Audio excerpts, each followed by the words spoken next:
That's it. We are officially announcing it.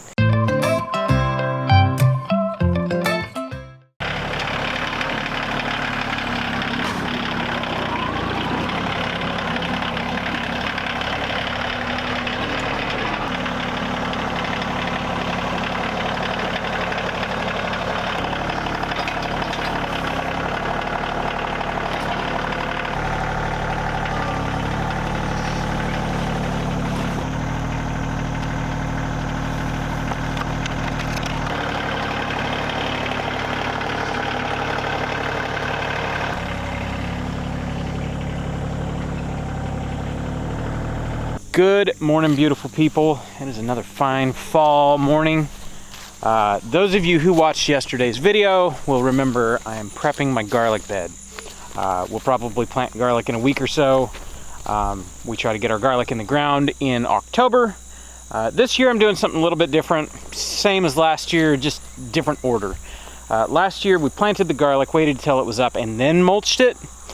It was a pain in the butt. This year we are going to prep the beds, mulch the beds, super heavy, and then plant the garlic.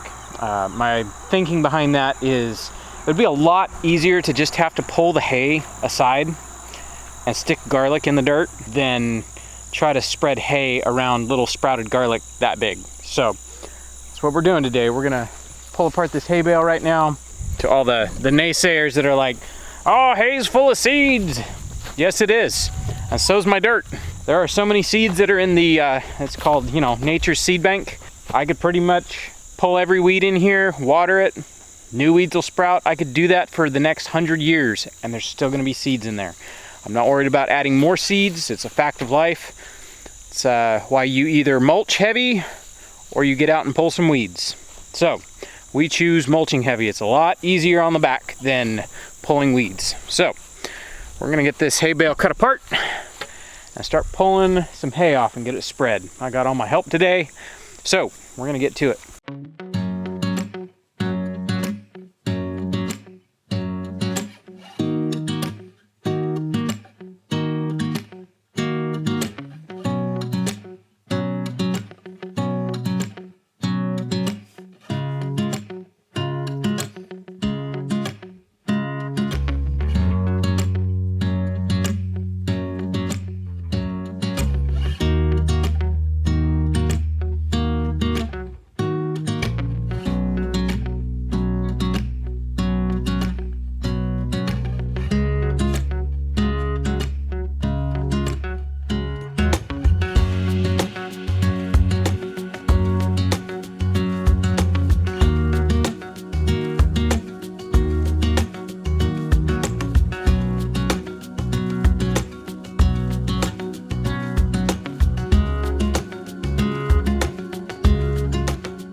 All right, there you have it. There's a massive bed of hay. It actually looks very soft. So the way we found works really good for us. We lay the hay the thickest in the walkways and trample that, and it really suppresses the weeds. And we just keep stacking it up until it overflows onto the tops of the mounds. We can add more later, but for right now, this will majorly suppress the weeds and keep the moisture in the soil. We have been in a drought for probably, I don't know, this is probably the 4th week now. We haven't seen any rain, and things are starting to dry out. There's some places around this couple of beds that we're standing on that really needs to be mowed, but I'm holding off mowing because without the rain, it's not growing very much. And we still have a steer that, for right now, he's eating nothing but grass. So we'll just run him through here, let him graze all this. And if I still have to mow it afterwards, I will. But yeah, so there you go. That bed is taken care of. I guess in a week or two, we will plant our garlic. We actually ordered some garlic, but it's not here yet. We have some garlic. I actually have some garlic from Edible Acres that a viewer sent us. We'll be planting that. We've got some of our garlic that we grew this past year that we're gonna, grow again. And then, like I said, we have some that we ordered. I assume we're gonna have to plant garlic in more places because you can never have too much in the grocery department. So we will see. All right, thank you guys. You are released. All right, time for my next project.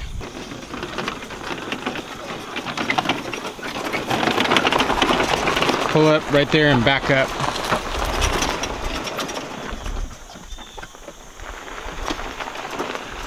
All right, keep coming so you're under the canopy. That's good.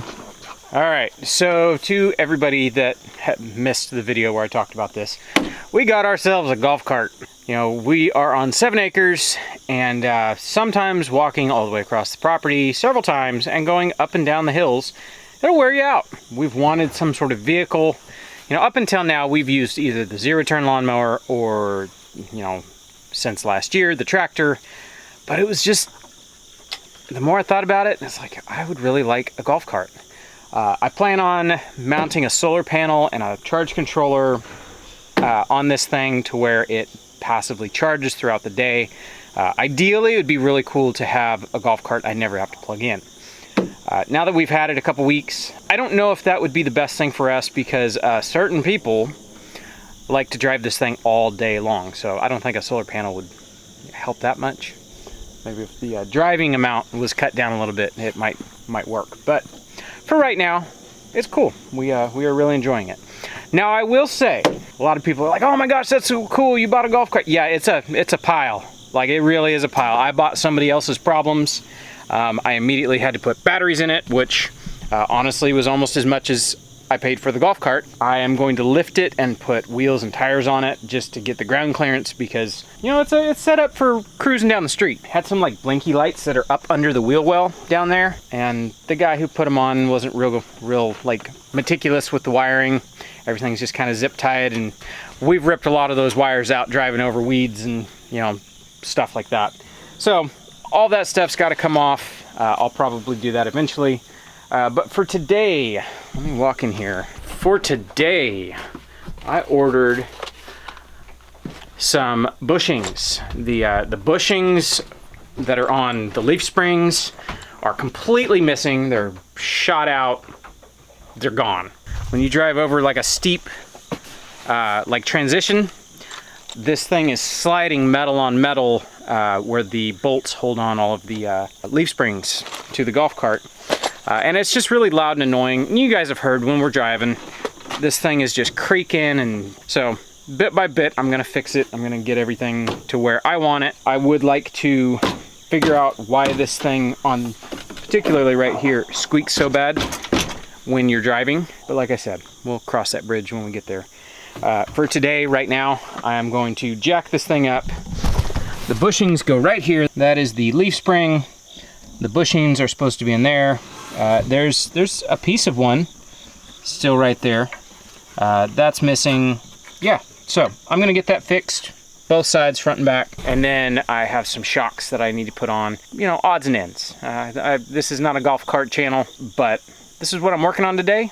This is something that honestly needs to be done. So I'm gonna grab the jack, I'm gonna get to work, and hopefully this won't take me too long.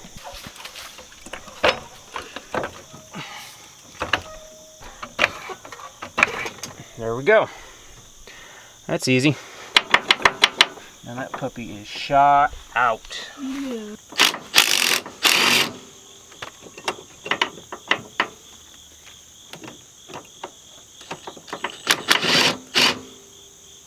Luckily, I don't have to save any of this hardware because it came with new hardware. I would say it was time for new bushings. You can even see those were quite rotten. That's all that's left. That was rubber. It looks like hard plastic now, but that's supposed to be rubber. Parts of it still look like rubber.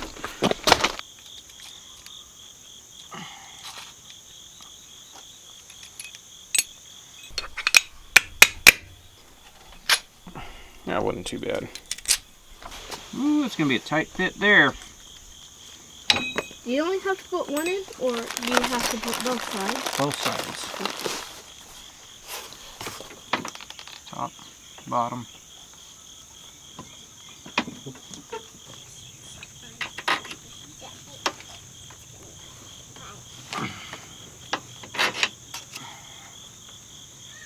Hammer. Thank you. Yep. As long as I can get a nut started, then we're good.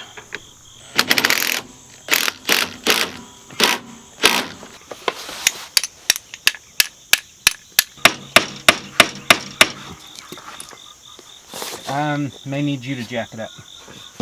Give me a pump. Okay, hold on. A little bit more. Okay. Oops.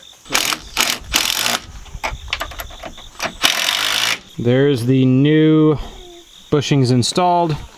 I can already tell you it's going to ride higher, and it's probably going to be smoother because this was just metal on metal, and it was able to just shift around, go over a hill, and you just hear it go clunk, clunk, clunk, clunk.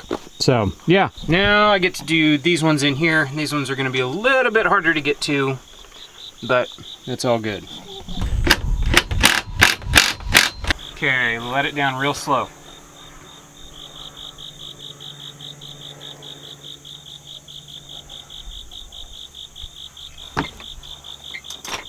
Oh, okay, a little bit more.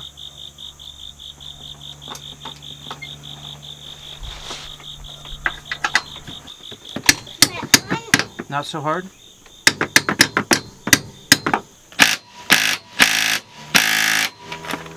And everything. Grab the sockets. Das Hammer. All right, Brett, go ahead, let her down.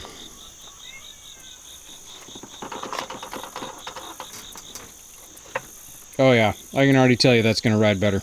Hop on if you guys want to test ride. Whoa, it's already quieter. Whoa. Hey, you gotta put the cups of dirt over there. You can't bring them with us. Coffee. Oh, it's coffee? Yeah. Okay, we'll drink coffee later. Oh wow, wow, it's so much quieter. All right, let's drive around some obstacles, like right here. Oh wow. Wow. It is so much smoother and quieter. All right, I think that's it for right now. That's all I've got parts for right now. So we're gonna go continue visiting with Nana while she's here. She's here for the week, so we've just been hanging out. Honestly, Meg has put her to work. There's some sewing that Meg has been working on, and as soon as her mom got here, she's like, here you go, and her mom's been sewing the whole time she's been here, so it's good. I've tried to leave them alone so they can have, you know, mother-daughter time. It's been good. So I'm gonna head up to the house, and I guess you guys can drive this thing around.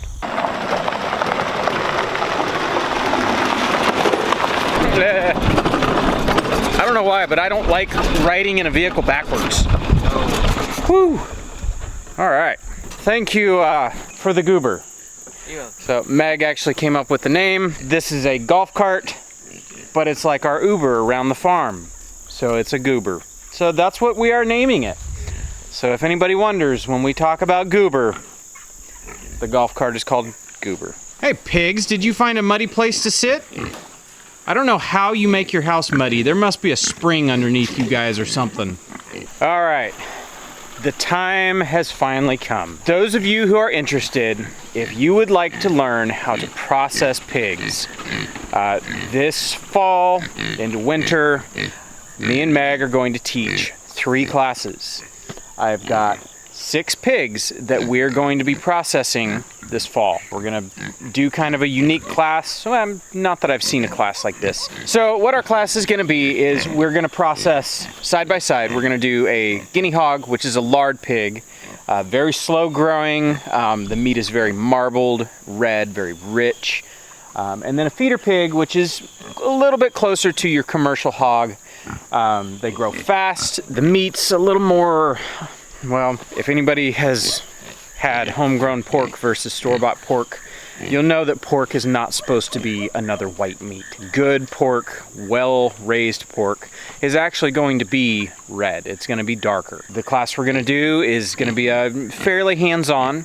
I'm going to teach how to, you know, from the shot all the way to the freezer. If you want to get in and get your hands dirty, you can. We'll be scalding and scraping, so you know, I can always use help doing that. Meg will leave all of the information in the description for the class if you would like to buy tickets. This is a 2-day class. I guess all 3 of the classes are 2-day classes. It's going to be like a Friday, Saturday type of class. We'll kill, eviscerate on day 1, and then we'll show you all the butchering on day 2, all the way to, you know, packaging. If you are interested in learning how to process a pig, maybe this fall you can get you a ticket and you can come join us. We are doing it right here. The best way to raise an animal is to where they only have 1 bad day. We truly believe that, and we try to practice that. Loading them up and hauling them to a processor, it stresses them out. The first class is going to be November 10th and 11th, I believe. It's going to be fun, guys. Like, it's going to be a blast. And like I said, it'll be a side-by-side. It'll be a lard pig, a slower growing pig, versus a feeder pig. Each class will be the same. The classes are going to be small. I think we're only doing 8 people per class, just because limited space. You know, we're doing it in the barn. So that's it. We're officially announcing it. With that said, I will catch you guys on the next one.